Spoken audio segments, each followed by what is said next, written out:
왜 우리는 하나님의 뜻을 찾아야 합니까? 하나님의 뜻은 곧 우리에게 행복이기 때문에 그렇습니다.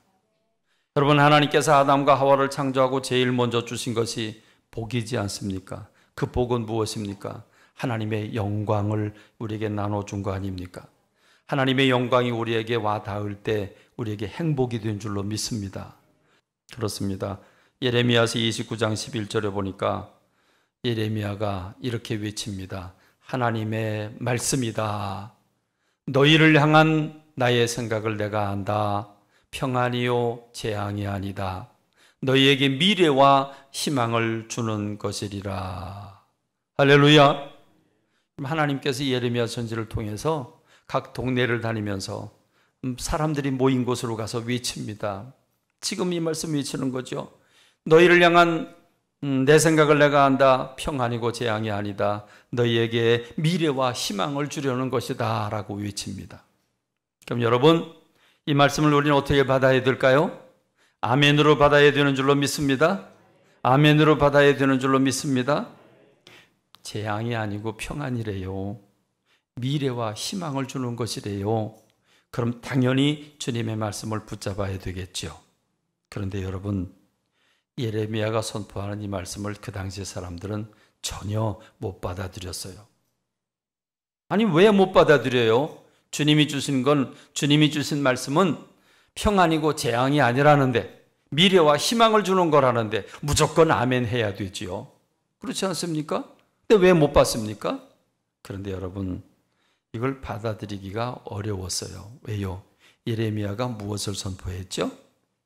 예레미야는 이스라엘 백성들에게 너희가 오랫동안 너무나 많은 죄를 지어서 이제 징계, 매를 맞을 때가 되었다고. 그래서 매를 맞으라고. 이 매를 달게 받는 것이 너희들에게 평안이고 이 매를 달게 받는 것이 미래와 희망이 있다고 말씀을 하시는 겁니다. 그럼 이 매는 뭐냐? 바벨로니아라고 하는 나라가 느부갓네살 왕을 앞세우고 지금 전쟁을 치르고 있는데 그 바벨로니아 왕 앞에 항복하라는 겁니다. 항복하고 그리고 징계를 달게 받으라는 겁니다. 그럼 너에게 평안이 올 것이고 그럼 너희들에게 미래와 희망이 주어질 것이라고 말씀하는 겁니다. 그런데 여러분, 사람들은 누구나 평안을 지금 당장 내게 평안이 오기를 원하지 고난받는 걸 원하는 사람이 누가 있겠습니까? 그러므로 예레미야가 이 성이 멸망될 것이라고 선포를 하니까 그걸 평안으로 받아들일 사람이 누가 있으며 그걸 희망으로 받아들일 사람이 누가 있겠습니까? 그러니까 그 말씀을 받아들이지 않는 겁니다. 이 말은 각 사람마다 자기가 듣고 싶은 말이 있다는 겁니다. 각각 자기가 듣고 싶은 말, 나한테 이렇게 해줬으면 좋겠다고 하는 그런 말들이 있는 겁니다. 그러므로 자기 생각을 내려놓기 전에는 주님의 말씀을 아멘으로 말할 수 없습니다. 자기의 생각을 내려놓고 겸손히 주님의 뜻이, 깊은 뜻이 여기에 있다라고 하는 믿음이 없이는 하나님의 말씀을 기쁨으로 받아들일 수가 없지요. 그렇습니다. 그래서 저는 오늘 여러분들에게 네 인물을 소개하기를 원합니다. 첫 번째는 시드기야라고 하는 사람이고, 두 번째는 예루살렘에 남아있는 사람들이고, 세 번째는 다윗이라고 하는 사람, 네 번째는 사울이라고 하는 부정적이고 긍정적인 여러 사람들을 여러분 앞에 소개합니다. 이분들은 하나님의 뜻, 하나님의 명령 앞에 섭니다. 그 명령 앞에서 그 말씀을 어떻게 받아들이는가를 여러분들이 네 명의 모델들을 살펴보시기를 바랍니다. 그리고 여러분들이 어떻게 살아야 되는지 교훈을 찾는 여러분들이 되기를 바랍니다. 먼저는 시드기야 왕입니다. 이 시드기야 왕은 바벨론 왕 느부갓네살 왕이 지금 세 번째 와서 쳐들어왔는데 지금 세 번째 쳐들어온 건 심상치 않습니다. 왜냐하면 예루살렘 성을 제외하고 나머지 이 유다에 있는 모든 성읍들은 다 정복을 하고 마지막 예루살렘 이 수도의 예루살렘 성을 남겨놓고 있기 때문입니다. 그리고 그 성을 지금 뺑 돌려 포위하고 있습니다. 그리고 토성을 쌓아가면서 지금 이 성을 무너뜨리려고 하고 있는 중입니다. 이제 시드기야 왕은 다급해졌습니다. 곤경에 빠졌습니다. 어찌할 줄 모르겠습니다. 그래서 예레미야 선지자를 부릅니다. 비밀리에 부르지요. 불러서 얘기를 합니다. 야, 선지자야, 네가 알고 있는 하나님의 말씀, 하나님이 너에게 말씀하신 거 숨김없이 가감없이 다 내게 내놓아라. 그래서 예레미야가 대답을 합니다. 왕이여, 내가 그걸 숨김없이 다 내놓으면 왕이 나를 죽일 텐데 내가 어떻게 그걸 내놓겠습니까? 못 내놓겠습니다. 그러니까 맹세를 합니다. 내가 너를 결코 죽이지 않을 거다. 내 맹세하겠다. 하나님의 이름으로 맹세하겠다. 그러자 예레미야가 하나님의 뜻을 전합니다. 그 하나님의 뜻이 예레미야 38장 17절 말씀입니다. 예레미야가 이렇게 대답을 하죠. 만군의 하나님이신 이스라엘의 하나님 여호와께서 이와 같이 말씀하셨습니다. 네가 만일 바벨론 왕의 고관들에게 항복하면 네 생명이 살겠다. 이 성이 불사름을 당하지 않겠다. 너와 네 가족이 산다. 자, 이 세 가지. 네 생명이 살겠다. 이 성이 불사름 당하지 않는다. 그리고 세 번째, 너와 네 가족이 산다. 그러나 만일 바벨론 왕에게 내가 항복하지 않으면 이 성이 갈대아인의 손에 넘어가리니 그들이 이 성을 불사를 것이다. 너는 그들의 손에서 벗어나지 못할 것이다. 자, 그럼 여러분 망설일 게 있습니까? 없습니까? 망설일 게 있습니까? 없습니까? 없죠. 없죠. 그렇습니다. 항복하라고 하는 거 좀 자존심이 상하는 일이지만 그러나 항복하면 네 생명이 보존되고 이 성 사람들 다 살고 이 성이 부서지지 않고 평안을 얻을 수 있다고 하는데 당연히 선택해야 되지 않겠습니까? 그런데 왕은 주저주저합니다. 그 말을 듣고 주저한 이유가 무엇입니까? 38장 19절에 보니까 나는 갈대아인에게 항복한 유대인들을 두려워하노라. 염려하건대 갈대아인이 나를 그들의 손에 넘기면 그들이 나를 조롱할까 하노라 그랬습니다. 여러분, 이 말이 무슨 말입니까? 대장이, 장수가 상대방의 적의 장수 앞에 무릎을 꿇고 머리를 조아리고 항복한다고 하는 거 최악의 일이죠. 그러니까 많은 장수들은 그 전 죽기까지 싸우다가 죽으면 죽을지언정 내가 적 앞에 무릎을 꿇을 수는 없다. 그리고 전사를 하죠. 그렇죠? 멋있게 죽어요. 그게 대부분의 장수들의 모습입니다. 이게 무슨 말입니까?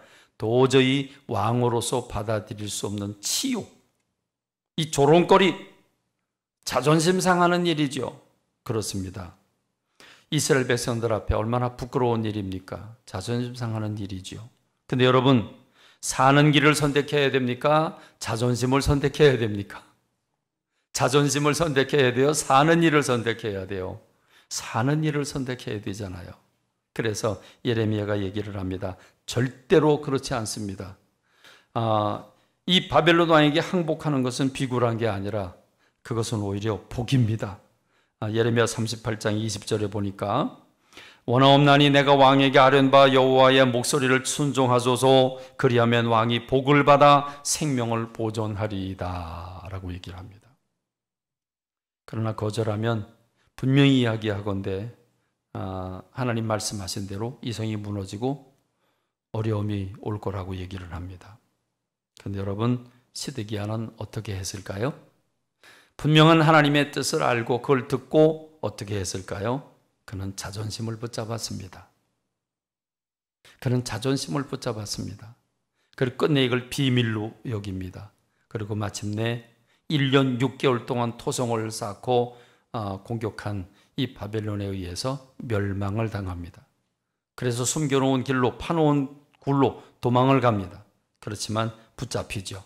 붙잡힌 얘기가 예레미야 39장 6절로 7절에 나오는데 바벨론 왕이 림나에서 시드기야의 눈앞에서 그의 아들들을 죽였고 왕이 또 유다의 모든 귀족들을 죽였으며 왕이 또 시드기야의 눈을 빼게 하고 바벨론으로 옮기려고 사슬로 결박하였더라. 그리고 남아있는 모든 백성들은 다 바벨론으로 포로로 끌려가고 그리고 예루살렘 성은 불태우고 함락되었습니다. 다 무너졌습니다. 저는 이 시드기야 왕을 생각하면서 사람이 이렇게 미련할 수 있을까? 사는 길을 분명히 얘기해 줬는데 근데 자존심을 붙잡을까? 여러분, 오늘 저와 여러분 그런 사람 되지 않기를 간절히 소원합니다. 다음에 두 번째는 예루살렘에 남아있던 사람들입니다. 이 남아있던 사람들은 하나님의 뜻을 어떻게 구했고 그 하나님의 뜻에 어떻게 반응했을까? 오늘 본문 예레미야 42장 1절로 3절의 말씀을 보면 가난한 낮은 자로부터 높은 자까지 다 찾아왔다. 예레미야를 찾아와서 이렇게 얘기를 해요. 당신은 우리의 탄원을 듣고 이 남아있는 모든 자를 위해서 당신의 하나님 여호와께 기도해달라. 그래서 당신이 보는 바와 같이 우리 많은 사람 중에 좀 일부 남아있는 아주 소수의 백성들인데 당신의 하나님 여호와께서 우리가 마땅히 갈 길과 할 일을 보이시기를 원합니다. 이들이 직면한 문제죠. 이들이 정말 결정을 해야 될 문제입니다. 그래서 지금 예레미야에게 이실직고 하는 겁니다. 4절 말씀 보니까 예레미야가 대답을 하죠. 그러냐? 알았다. 그럼 내가 하나님 앞에 정말 진심으로 기도하겠다. 그리고 응답받으면 너희들에게 그대로 알려주겠다 라고 얘기를 합니다. 그러자 이들이 덧붙여서 이렇게 말합니다. 저는 이 예레미야 42장 5절을 굉장히 가슴 뛰면서 읽었습니다. 이 말씀 읽을 때 가슴이 뛰었습니다. 이 말씀처럼 참 아름답고 가슴이 뛰는 말씀이 없습니다. 우리 한번 다 같이 읽어볼까요? 그들이 예레미야에게 이르되 우리가 당신의 하나님 여호와께서 당신을 보내사 우리에게 이르시는 모든 말씀대로 행하리이다. 여호와께서는 우리 가운데 진실하고 성실한 증인이 되시옵소서. 우리가 당신을 우리 하나님 여호와께 보내는 것은 그의 목소리가 우리에게 좋든지 좋지 않든지를 막론하고 순종하려 함이라. 우리가 우리 하나님 여호와의 목소리를 순종하면 우리에게 복이 있으리이다. 할렐루야. 100% 맞는 말이죠. 100% 맞는 말이죠.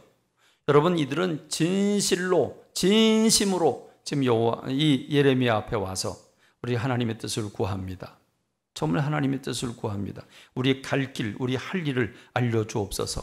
그 길이 좋든지 나쁘든지 편한 길이든 편치 않던 길이든 우리는 그 뜻대로 순종하겠습니다. 왜? 순종하는 것이 우리에게 복이 될 줄로 믿기 때문입니다.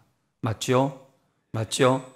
저는 이렇게 예레미야에게 기도 부탁하는 이 간절한 모습을 보고 가슴이 벌렁벌렁 뛰었습니다. 이스라엘 백성들이 이 남아있는 소수가 바른 생각을 가졌구나. 희망을 가졌습니다. 그런데 기도가 언제 임합니까? 열흘 후에 임합니다. 10일 후에 기도가 임해서 응답이 왔습니다. 그래서 그 응답을 전합니다. 예레미야가 전하는 응답은 아주 간단합니다. 그것은 너희는 예루살렘을 떠나지 말고 예루살렘 머물러 있어라. 그러면 바벨론 왕이 너희들 죽이지 않을 거고 너를 여기 평안히 살게 할 거다라고 하는 결론입니다. 여러분, 이렇게 확실한 응답을 알려줬는데, 그런데 여러분, 그들은 놀라운 반응을 합니다. 어떤 반응을 합니까? 알았습니다. 그렇게 하겠습니다. 이럴 줄 알았어요. 저는 그럴 줄 알았는데 전혀 그렇지 않습니다. 예레미야 43장 2절로 3절에 보니까 요시야의 아들 호사야의 아들 아사랴와 가레아의 아들 요하난과 모든 오만한 자가 예레미야에게 말하기를, 심상치 않죠? 모든 오만한 자가 예레미야에게 말하기를, 네가 거짓을 말하는도다.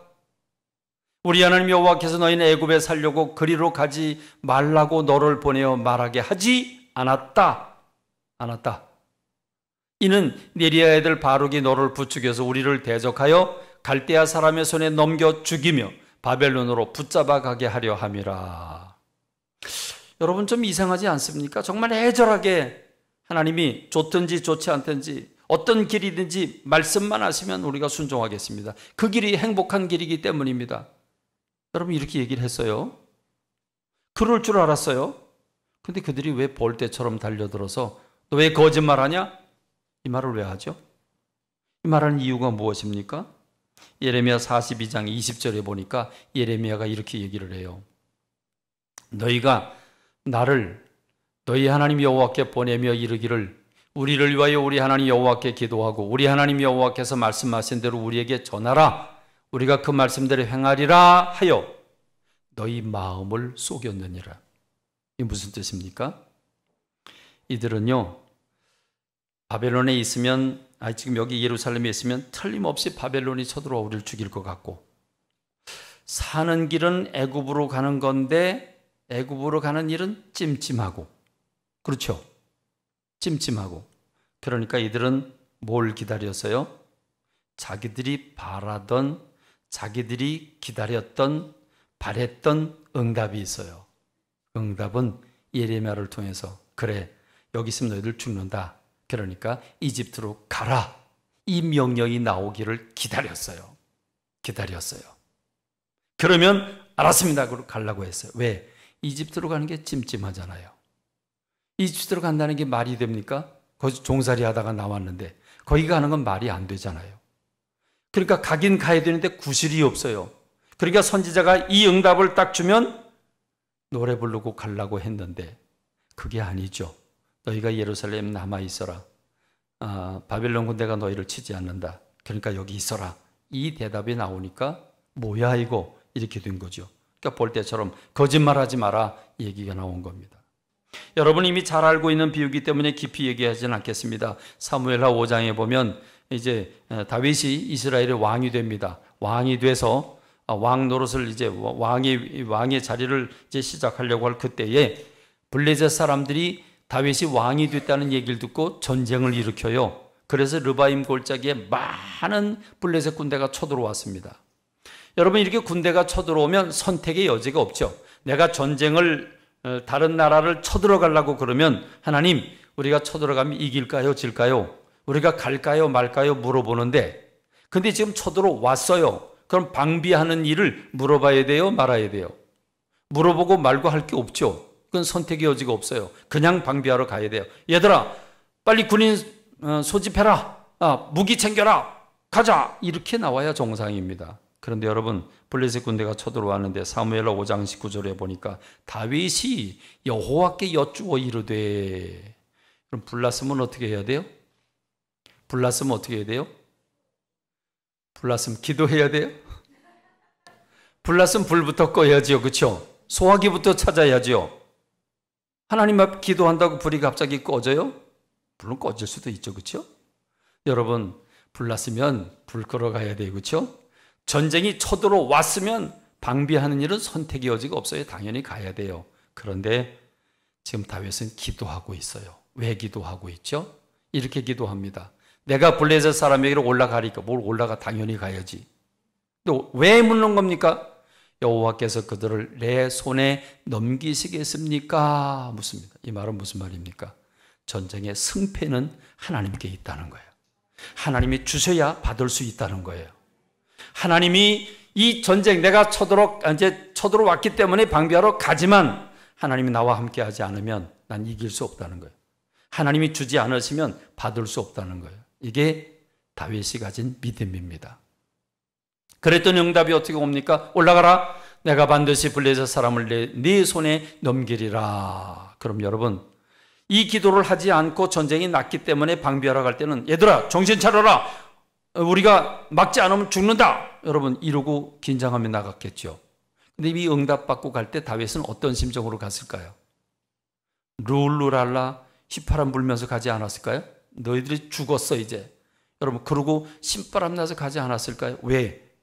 전능하신 하나님, 역사의 주인이신 하나님, 그분의 허락을 받아놨기 때문입니다. 할렐루야, 할렐루야. 여러분 이게 기도의 위력입니다. 하나님의 뜻을 아는 건 이렇게 우리에게 자신감을 주는 줄로 믿습니다. 두 번째로 또 쳐들어왔어요. 이들이 대패하고 갔는데 또 쳐들어왔어요. 그럼 이쯤 되면 교만해서 이것들이 겁대가리 없이 또 쳐들어와서 이게 또 죽으려고 왔나? 그러고 바로 갈 수 있어요. 그렇죠? 그런데 여러분 다윗이 어떻게 했죠? 5장 22절에 보면 다윗이 여호와께 여쭈니 올라가지 말고 그 뒤로 돌아서 뽕나무 숲을 맞은편에서 그들을 기습하되 뽕나무 꼭대기에서 걸음 걷는 소리가 들리거든 곧 공격해라. 그때 여호와께서 너보다 앞서 나아가서 블레셋 군대를 치리라. 여러분 하나님 앞에 기도했더니 하나님의 작전 명령까지 주세요. 그리고 하나님도 같이 싸우시겠대요. 아니 하나님이 먼저 가서 싸우시겠대요. 먼저 가서 싸우시고 이길 때쯤 되면 내가 너희들에게 신호 보낼 테니까 그때 나가서 접수해라. 할렐루야, 할렐루야. 하나님 앞에 기도하고 하나님의 뜻을 묻는 건 이렇게 중요합니다. 우린 방법을 모를 때에 주님 앞에 기도했더니 방법까지 알려주는 줄로 믿습니다. 위험한 것을 피하게 하시는 줄로 믿습니다. 그렇습니다. 다윗이 이렇게 하나님의 명령대로 순종하는데 어찌 길이 막히겠습니까? 그러므로 사무엘하 5장 10절 말씀은 이렇게 얘기합니다. 만군의 하나님 여호와께서 함께 계신 다윗이 점점 강성하여 가니라. 근데 여러분, 사울이라고 하는 사람은 정반대예요. 다윗은 모든 일을 하나님 앞에 기도하고 하나님의 뜻을 묻고 하나님이 함께 하시면 가는, 움직이는 그런 사람이었다고 하면, 사울은 철저하게도 처음부터 끝까지 자기 생각대로, 자기 판단대로 결정하고 행동하고 자기 감정대로 행동하는 사람이었습니다. 여러분 잘 아시는 대로 다윗이 이제 전쟁에 나가는 데마다 이겨서 돌아오니까 사울은 천천히인데 다윗은 만만이라고, 여러분 이걸 이렇게 외치니까 그 소리를 들은 사울이 어떻게 얘기를 합니까? 사무엘상 18장 8절에 보니까 사울이 그 말에 불쾌하여 심히 노하여 이르되 다윗에게는 만만을 돌리고 내게는 천천만 돌리니 그가 더 얻을 것이 무엇이냐? 나라 말고 더 있겠냐?